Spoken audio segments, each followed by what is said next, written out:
Ladies and gentlemen, thank you for standing by. Welcome to the Colorado Linkage Lab webinar. During the presentation, all participants will be in a listen-only mode. Should you wish to ask a question during the presentation, please use the chat feature located in the lower left-hand corner of your screen. If you need to reach an operator at any time, please press *0. As a reminder, this conference is being recorded Friday, May 22, 2015. I would now like to turn the conference over to Erica Snow. Please go ahead. Hello everyone. Welcome. I'm Erica Snow, Senior Program Officer at the Colorado Health Foundation, and one of today's presenters for the Colorado Linkage Lab webinar. I will be joined later in the session by my co-presenters, Dr. Victor Tabush, the Project Director for Colorado Linkage Lab, and Professor Emeritus at the UCLA Anderson School of Management, and Lori Peterson, Technical Assistance Consultant for the Colorado Linkage Lab and founder and CEO of Collaborative Consulting. Today we plan to review with you why we have selected to launch the Colorado Linkage Lab, an overview of the 19-month program, eligibility criteria for the program, and details how to apply to participate in the Linkage Lab. We will also have time for questions and answers at the end of our presentation. You could submit your questions via the chat function throughout the session, and we will plan to review them concluding our overview. Today's program, Colorado Linkage Lab, resides in the Colorado Health Foundation's larger long-term services and supports funding opportunity. In 2013, the Foundation's Board of Directors approved a $7 million multi-year investment in Colorado's long-term services and support system, with a goal to support Colorado in designing a high-quality, cost-effective, and person-centered long-term services and support system. In an effort to achieve this goal, we have invested funding in 5 focus areas, to include supporting the creation of a streamlined and sustainable entry point system, making it easier for Coloradans to access long-term services and supports, improving Colorado's long-term services and supports client assessment and care management data system so that it's automated and informs care planning, promoting the integration of medical, behavioral, and long-term services and supports activities, improving the quality management system for Medicaid and non-Medicaid funded services, and supporting the development of a standardized statewide community needs assessment. So why the Colorado Linkage Lab? This project directly aligns with a third focus area I noted on the earlier slide, promoting the integration of medical, behavioral, and long-term services and supports activities. We believe today's rapidly changing healthcare environment, coupled with the projected growth of Colorado's 65 and older population, presents strategic business opportunities for community-based long-term services and supports providers. In 2014, we commissioned the Colorado Health Institute to assess whether a program like the Linkage Lab would be beneficial to long-term services and supports community-based organizations in Colorado. I'm hopeful that many of you had an opportunity to contribute to their survey. Their findings included community-based organizations providing long-term services and supports do indeed see a need to articulate how they can add value to the health system and be paid for their services. Further, acute healthcare system providers and insurers may not fully understand whether or how long-term services and supports providers can be a partner in caring for their clients or members. And finally, the different terminologies and objectives of the different systems, the medical, behavioral, and long-term services and support systems, are inhibiting potential partnerships. To address some of these barriers, we are replicating a program supported by the SCAN Foundation that helps to develop long-term services and supports community-based organizations internal business capacities positioning them to enter into mutually beneficial partnerships with the healthcare sector. I'm going to now hand over the next portion of the webinar to Dr. Victor Tabush. He'll be the Program Director for the Colorado Linkage Lab, and he's going to share with you the logic model for the program, as well as some of the distinct program features. Victor?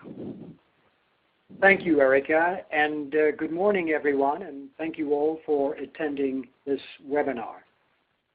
The Linkage Lab follows a clear logic in our minds. The two core activities that constitute the program complement each other, the didactic classroom sessions and the technical assistance. Together, they are expected to result in the development of critical skills, knowledge, and abilities required by community-based organization leaders to be successful in establishing partnerships with the medical sector. Think of the skills developed as being the Linkage Lab output. An example would be the skill, let us say, to negotiate effectively a contract.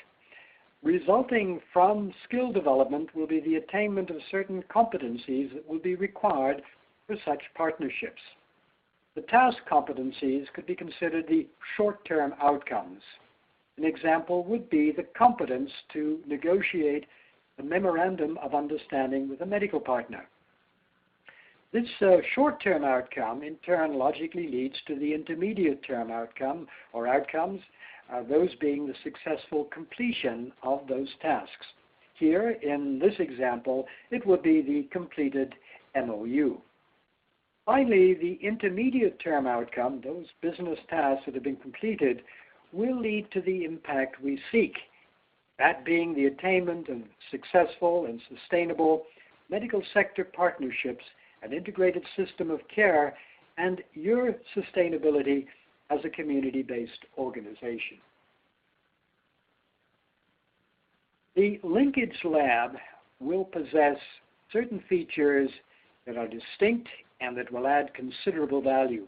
First, the faculty will teach in the program, will teach the concepts and frameworks in a contextually relevant framework, that being the health sector and LTSS in particular.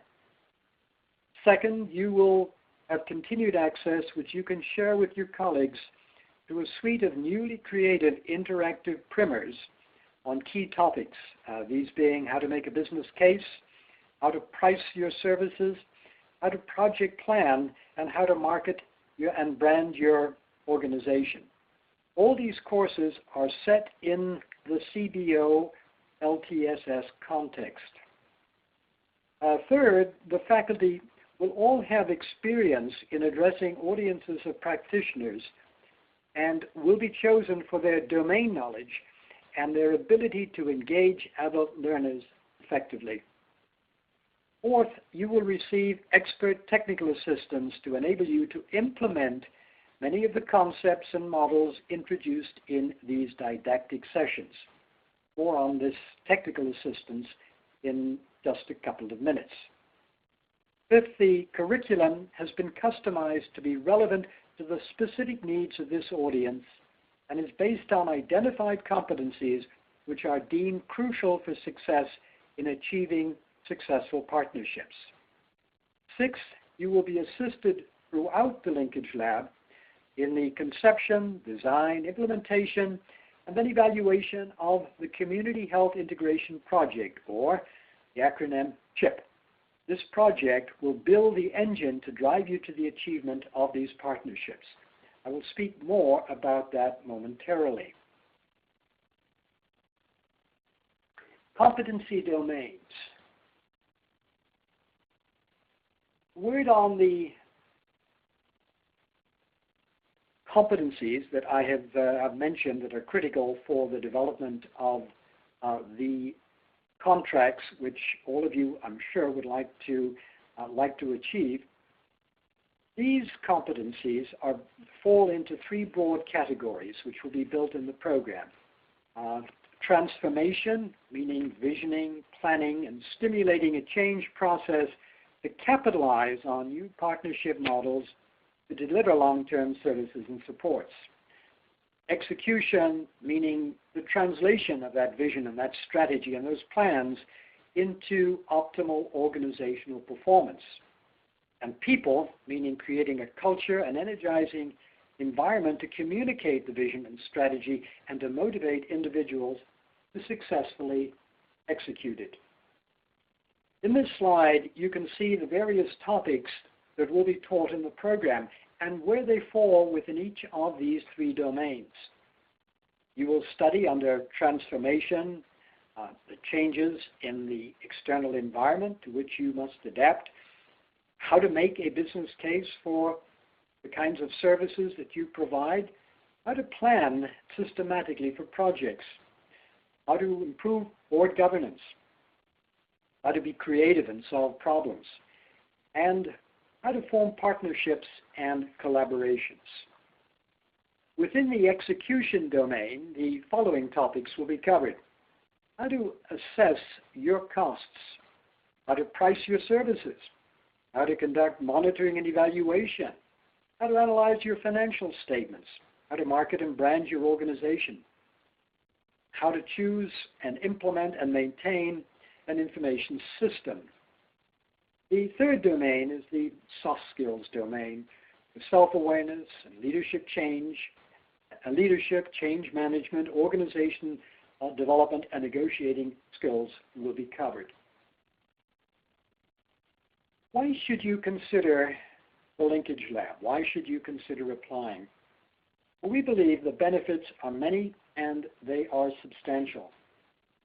This is a great opportunity for you to cloister with your top management team and utilize a systematic planning architecture to which you will be introduced to reformulate your organizational strategy in light of the changed external environment.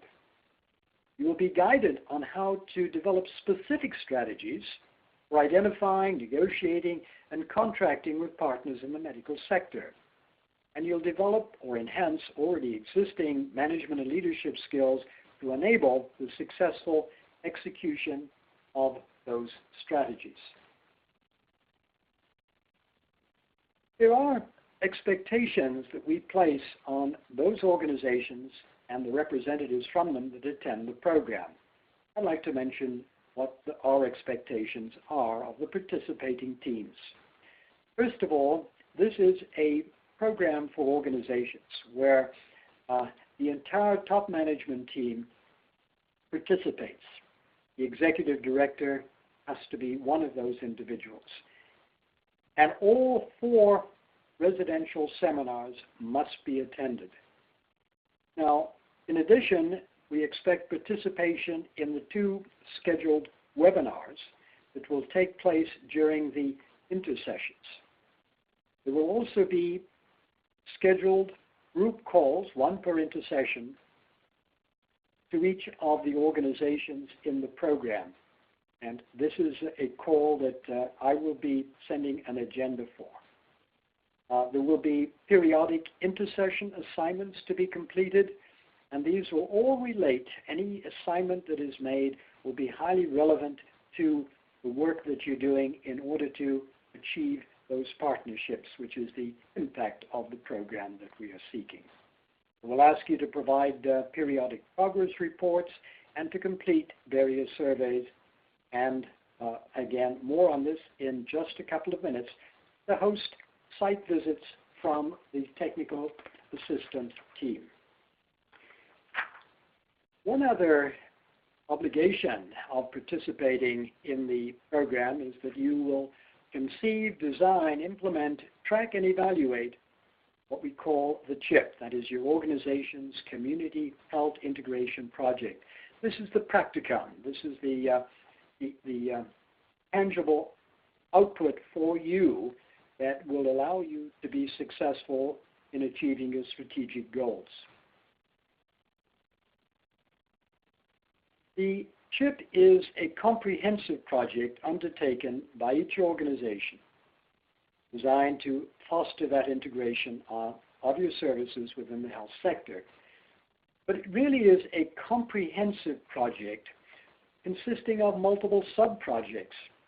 There will be a need for each community-based organization to ready themselves in many separate areas. Specific projects in several functional areas will need to be undertaken. For example, the IT system may need to be modified. The organization may decide it needs to formulate a marketing plan, or a new cost accounting system may need to be introduced.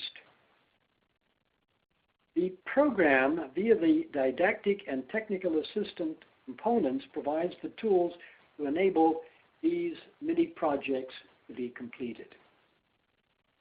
And so with that, let me turn things over to my colleague, Lori Peterson, who will be leading the technical assistance component for a discussion of what that is all about. Thank you, and I will turn things over now to you, Lori. Thanks, Victor, and thank you, Erica, for having me on today. So I started with this quote: the most powerful learning comes from direct experience, because I thought that it did a nice job, better than I could in words, kind of incorporate what the technical assistance, the intention of the on-site technical assistance is. So as Victor talked about, our goal with the on-site work is to bring the ideas and the learning that you learn through the didactic sessions to your own organizations, your own system, and within your own market. So taking all of that learning and knowledge and applying it to your own system within your own marketplace. Our work really supports the commitment to action. So with the on-site, we've got the 5 on-site visits per each organization. We're very much focused on, as Victor said, how do you bring this knowledge, these tools that you're learning, into implementation?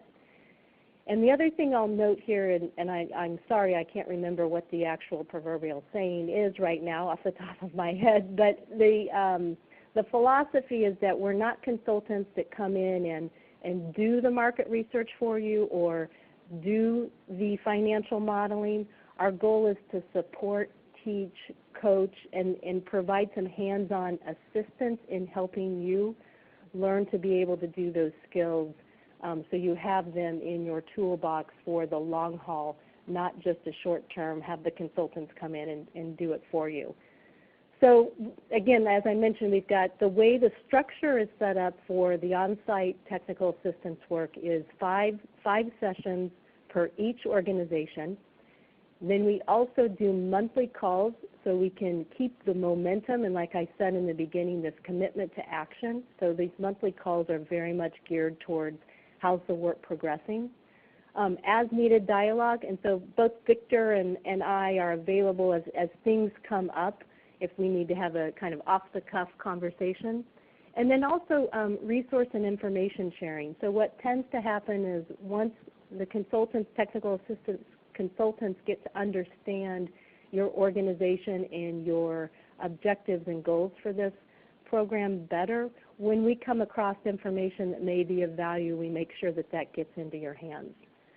So this is just a nice little visual that I like, that, again, kind of our thinking around this, and Victor explained this in the logic model, so I won't go into great detail, but basically is our thinking is if we can support you in developing capacity and business skills to strengthen your infrastructure, strengthen your own organization, that you're going to be better prepared to engage in relationship building, but actually beyond relationship building, in contractual agreements to the healthcare sector, including healthcare providers and payers of healthcare.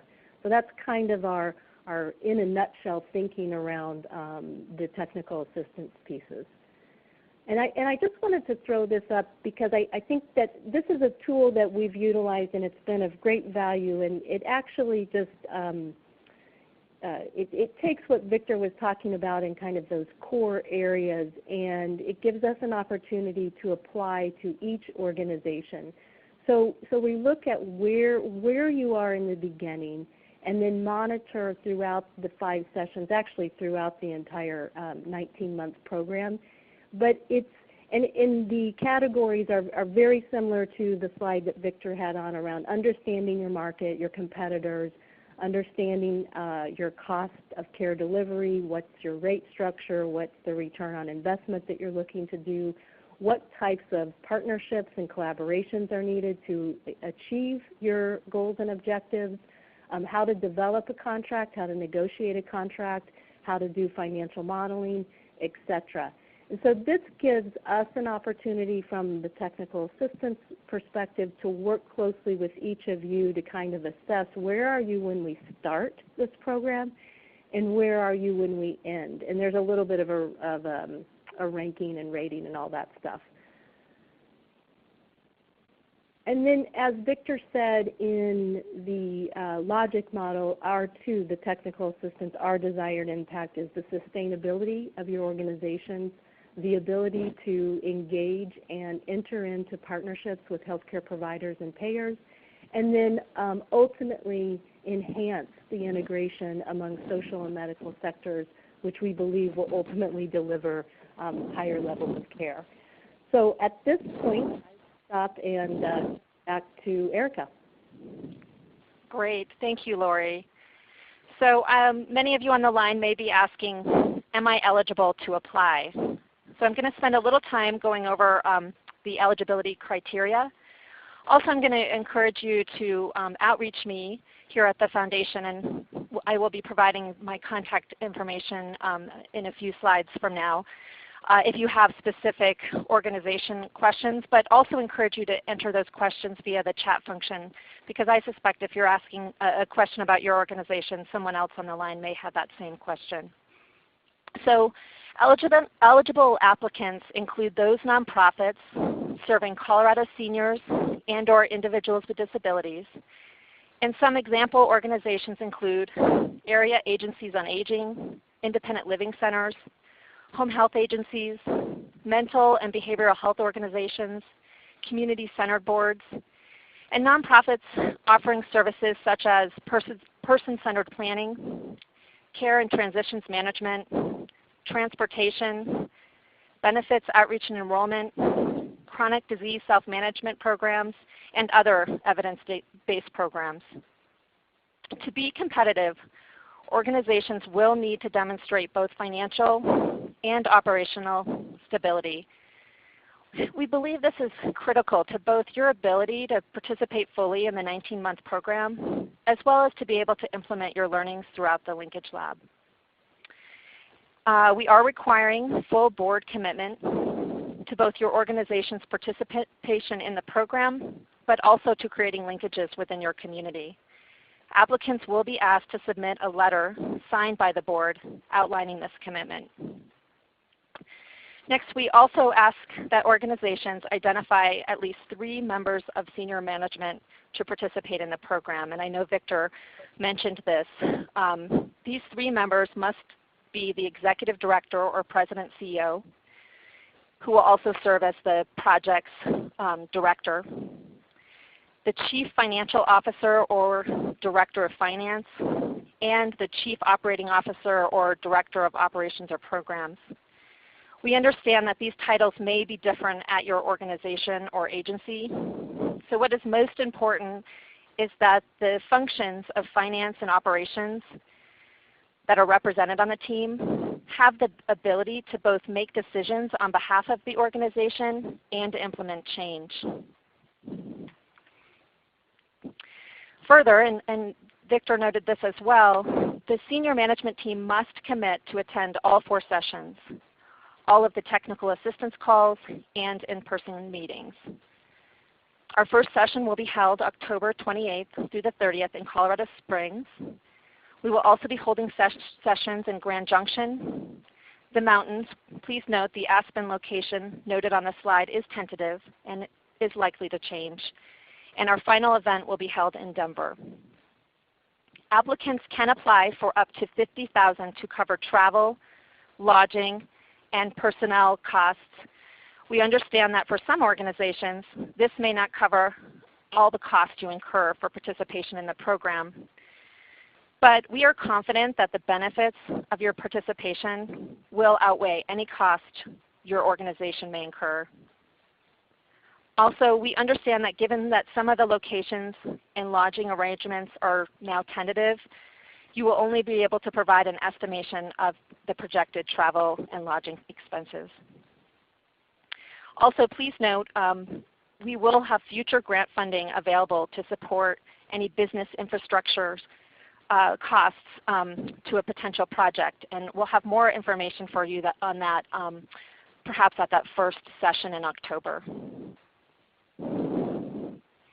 Because we can only host up to 6 organizations in this first round of the Colorado Linkage Lab, preference will be given to those organizations that have both demonstrated a readiness to participate in the program and opportunities to partner with the healthcare sector. Following this webinar, we ask that those of you who are planning to apply, email me, Erica Snow, your intent to apply by May 26th. I understand that for some of you, you may need to discuss this further with your team, board of directors, and staff. An email certainly does not commit you to apply. We just prefer to know of any potential plans to apply, understanding again that these plans may change. Note, applications are due by close of business on June 15th. And we will be conducting site visits over the summer, beginning June 29th and ending on August 28th. Final award decisions will be made and communicated by September 18th. So this concludes our overview of the Colorado Linkage Lab. I will go ahead and leave this slide up that notes both our website and provides my contact information. And we'll continue to leave this up as we move through the question and answer portion of the webinar. Again, please note you can submit your questions via the chat function. And I'm going to now hand the webinar over to Kendall Morrell, who will provide and manage the questions that are coming through the chat function. Thank you, Erica. For our first question, we have a question. We are still small enough that we don't have 3 members of senior management. Does that disqualify us? Thanks, Kendall. I think that is something that, not knowing your organization or what your management structure looks like, perhaps that's something that we can talk offline. We don't want to discourage smaller organizations from applying because we do feel that it's important for those smaller community-based organizations to create those linkages as well. So perhaps that's something we can talk offline and look. I don't think that's something we'd necessarily want to just say that would disqualify you. And I'd be curious and ask Victor and or Lori to speak. They both had managed the program in California. And to talk a little bit again about the importance of those positions' participation and perhaps maybe the variety you saw in the California program.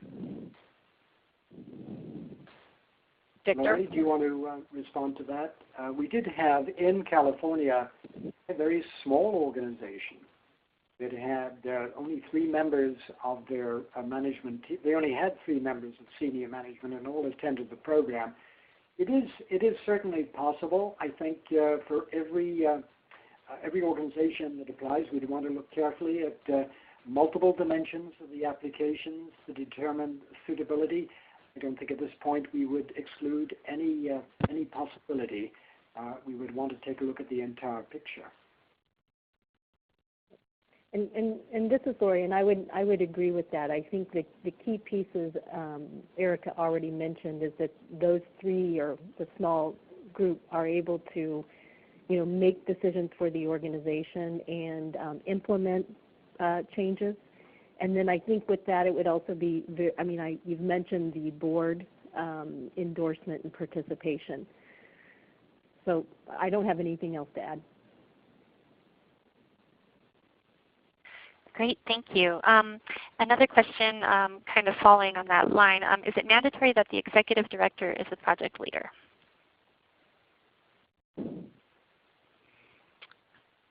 Erica, would you like me to handle that? Yes, Victor, that would be great.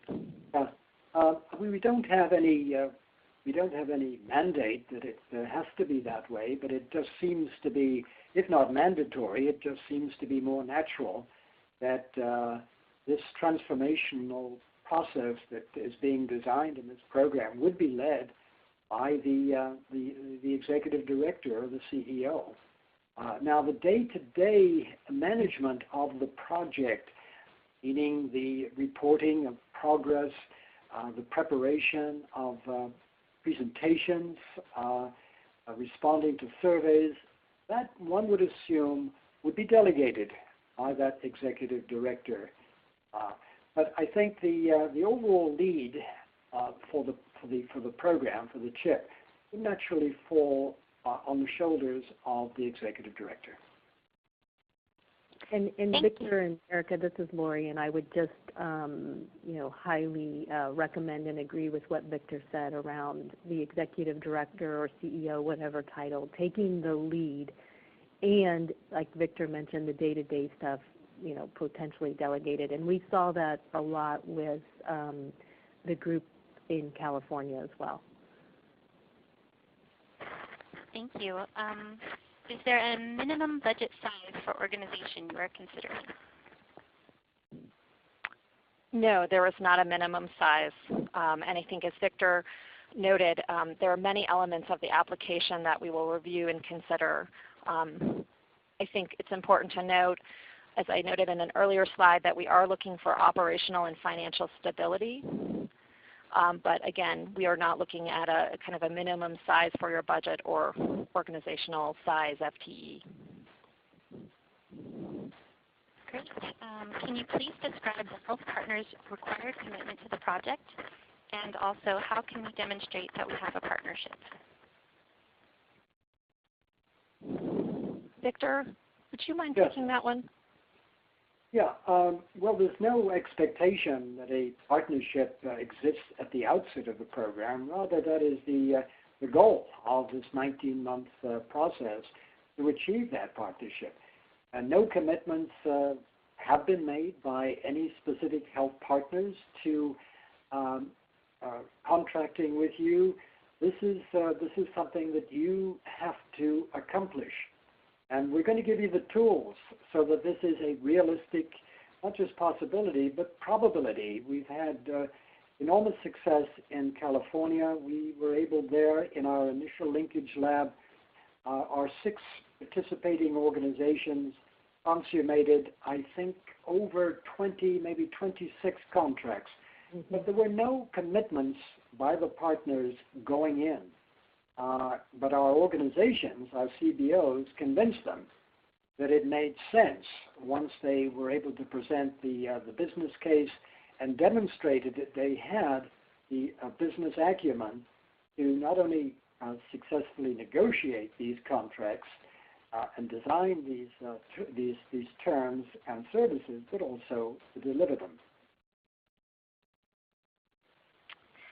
Another question is, can additional management members attend as well? And I also just wanted to note that if you could speak up when you're answering the questions, that would be great. We got a request for that as well. So, okay. The question: can additional management members attend as well?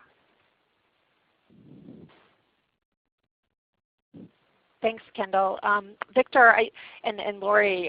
And I guess particularly you, Victor, with the sessions, can you reflect on sort of what that looked like? I know there are some sessions where in California where organizations were able to bring in different staff members relevant to the topic.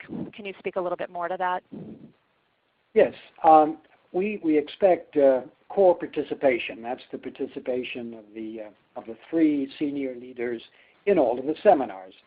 But in addition, on an ad hoc basis, depending on the topic and depending on space availability, which I don't think will be a big issue, we certainly would invite on a one-off basis technical and functional specialists from your organization. And so, for example, if we have a session, which we will, on IT infrastructure, and your CIO, if you have one, and that person is not part of the core team, that person logically would come to that seminar.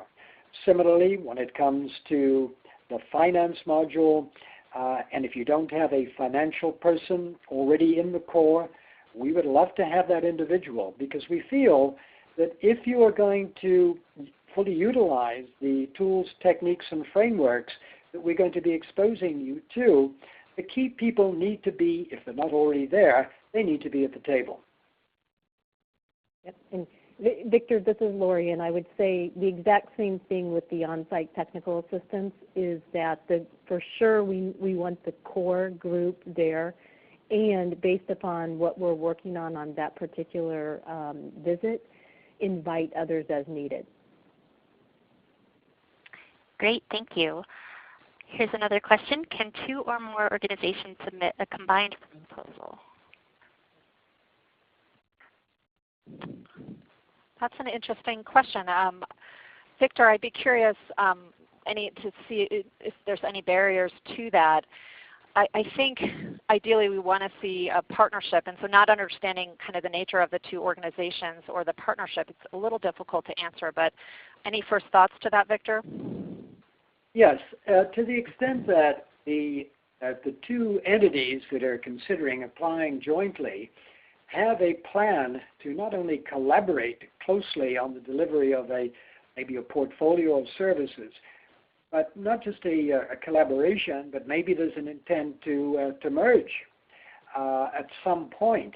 I mean, if there's that closeness, and if the success of one entity is crucially dependent upon the success of the other, and that they are really going into this world of commercial world of selling long-term services and supports, then I think we would be quite open to it. But we'd need to see the details, Erica, on this before a definitive yes or no to this question could be given. Thank you. How will, if at all, the Foundation engage the healthcare sector in this project? Great, thanks, Kendall. I'll take this question.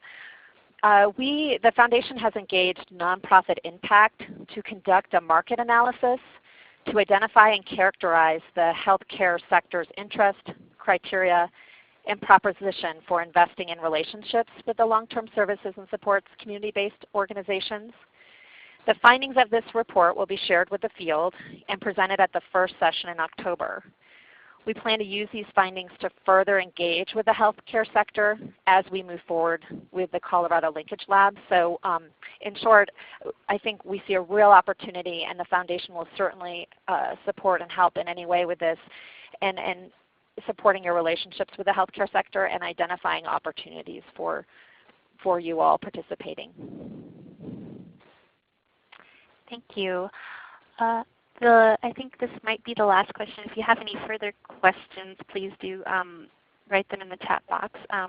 You mentioned potential funding for infrastructure building projects. Is that phase 2 of the project? What else might phase 2 entail?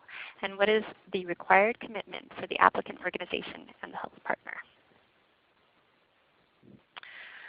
I did mention the phase 2, that business infrastructure grants. We will be offering grants up to $100,000 to support any future business infrastructure proposals related to your participation and projects as part of the Colorado Linkage Lab.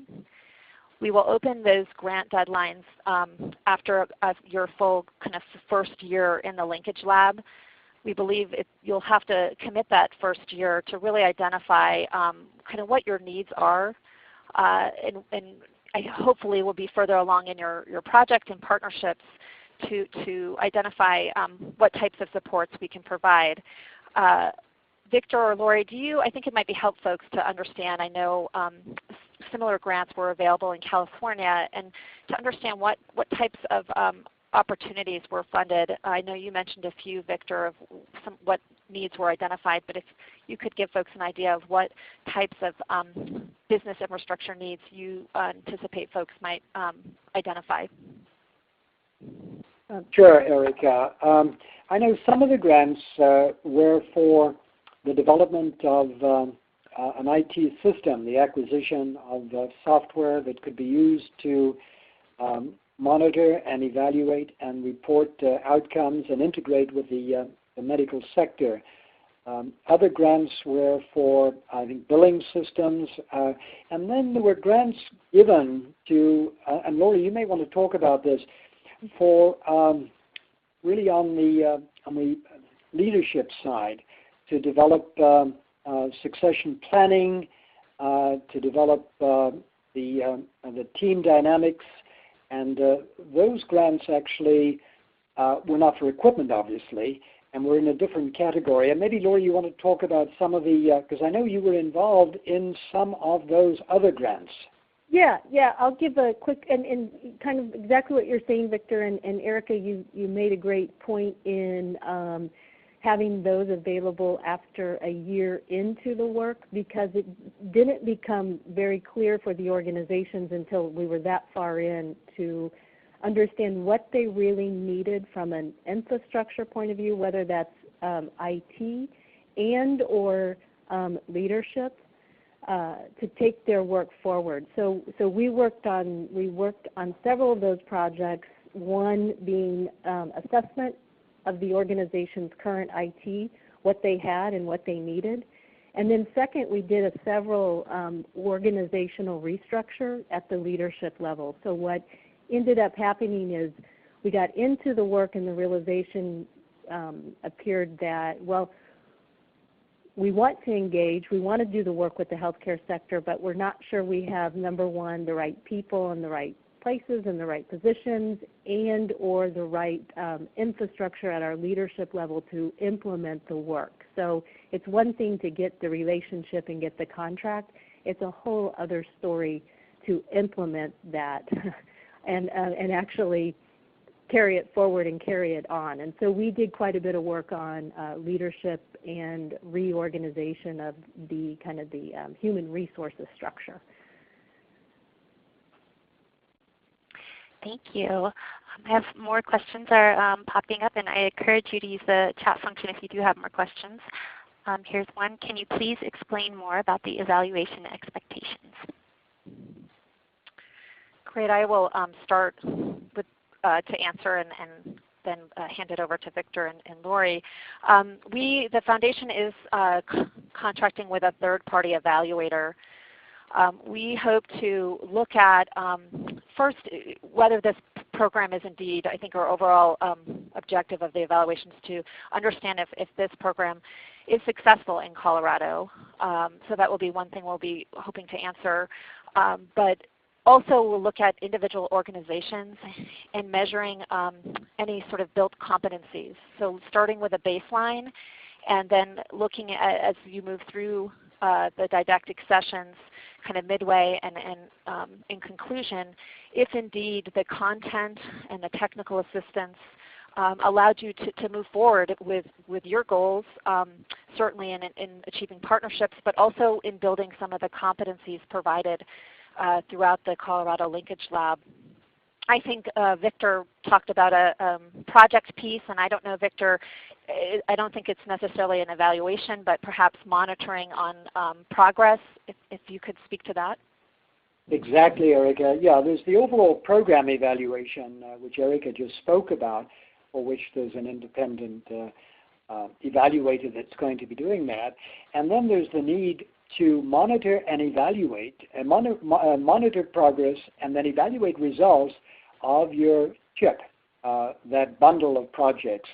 And so, yes, we will need from time to time reports on how your work is progressing. And so that would be part of, that would be our expectation, that you would closely monitor the progress and let us know where things are going awry, and letting us know how you intend to put things back on track, and at the end to tell us exactly how things have turned out, what has been accomplished, and in what areas accomplishments have not been stellar. So we need that information, obviously, and we also want to be sure that in the program that you're utilizing the very rigorous M&E tools that will be introduced in one of the didactic sessions. Great. So I have a clarifying question.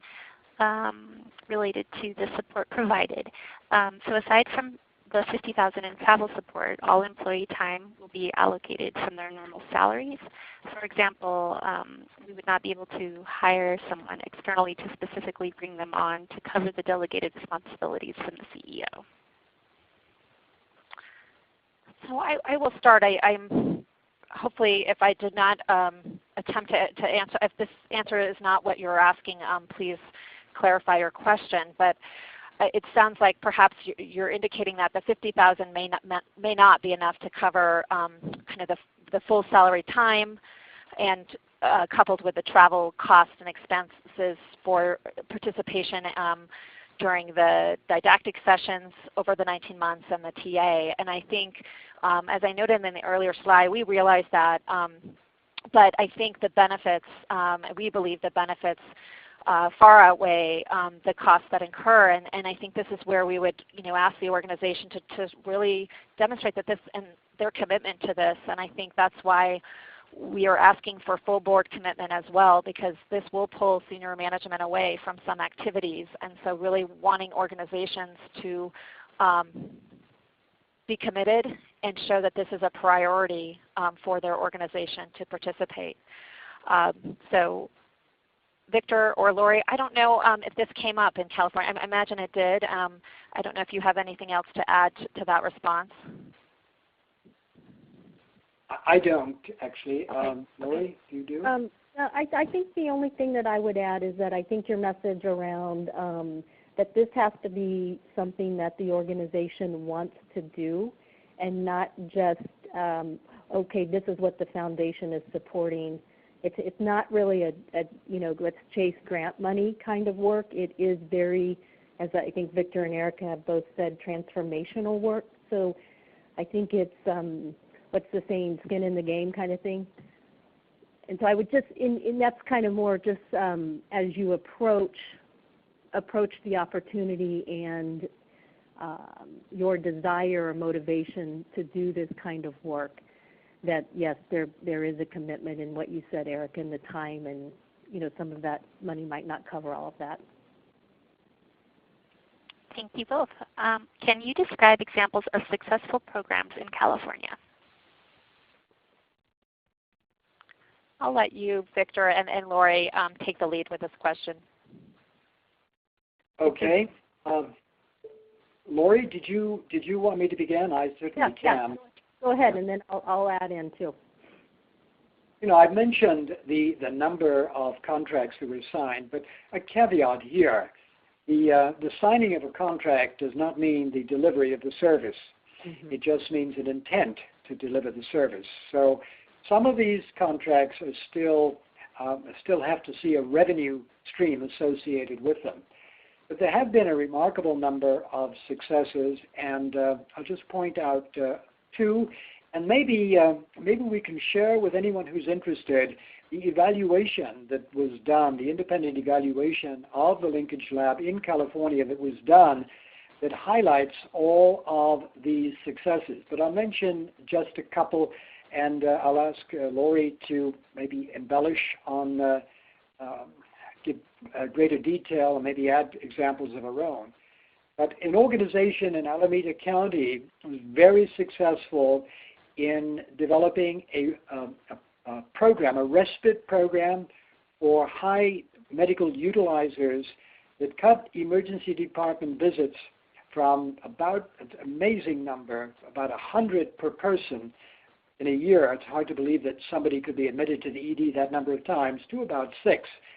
And they sold this respite program. They sold beds to one of the health plans that is responsible for Cal MediConnect. That's our dual eligible beneficiaries. Another one, we had another Jewish Family Services that was highly successful in contracting with one of our major teaching hospitals in the delivery of a care transition program for patients that are being discharged from this facility to the community and to the home. There are several contracts, actually, that this organization signed in this area. So I'm going to leave it there and ask Lori, do you have a couple of your favorite examples? Yeah, I'll just give another one, the Institute on Aging in San Francisco. And so they ended up negotiating a multi-million-dollar agreement with the county health plan in partnership with a housing provider to one, help transition the health plan members out of the hospital back into the home and try to prevent entry into a skilled nursing facility. The second piece of that project was, or that agreement was to also look at those individuals that were in custodial care that could potentially be transferred back out into the community with wraparound services, such as more attention in the home, so home-based delivery, home care services. Sorry. So that was, I mean, a huge success, and that is very much in motion. I want to just say one other thing about that. That actually then led to the Institute on Aging working with 2 other counties in potentially doing a very similar type of an arrangement. So I say that because they entered into this partnership or agreement, and they're now going to have the ability to replicate it with other counties. So I think that's a huge success. The second thing I'll just mention is, you know, Victor already talked about the group that did the respite program in partnership with the FQHC and with the hospital. And they went through what I would say a pretty intensive self-assessment, organizational assessment, and they looked at even, and they did even eliminate a couple of their long-term programs to free up capacity and resources to enter into what the market was demanding. And I see that as a success because it was incredibly challenging work to let go of something to create something brand new, which the market was actually asking of them, opposed to kind of holding on to things that were taking up a bunch of their resources and a bunch of their time and energy, and they weren't seeing much return. So that in my mind became a very business-savvy approach and ended up, as Victor said, with huge not only success in the program, but they too are looking at how they can grow that program and replicate it with other providers. So I know we're getting short on time. I will just say one quick thing. Victor mentioned sharing of the evaluation. We also are doing case studies on each one of the organizations, which kind of points out, here was their goal, here was their intention, here's what happened. So that might be, Erica, something that we could offer to this group as well. We're not done with them yet, but we should be done with them very soon. Okay, great, and we can definitely send that out, Lori. And upon a conclusion of the webinar, we will post this webinar online, but we will also make sure you get access to the slides and the evaluation that Victor referenced earlier. Great, and I think we have time for just one more question. And actually, I'm going to just combine two because they're related. Do you anticipate that there will be additional cohorts after this first round? Will it be offered again next year? Our present agency work plan is full, and to make room for this project will take some time beyond the grant deadlines.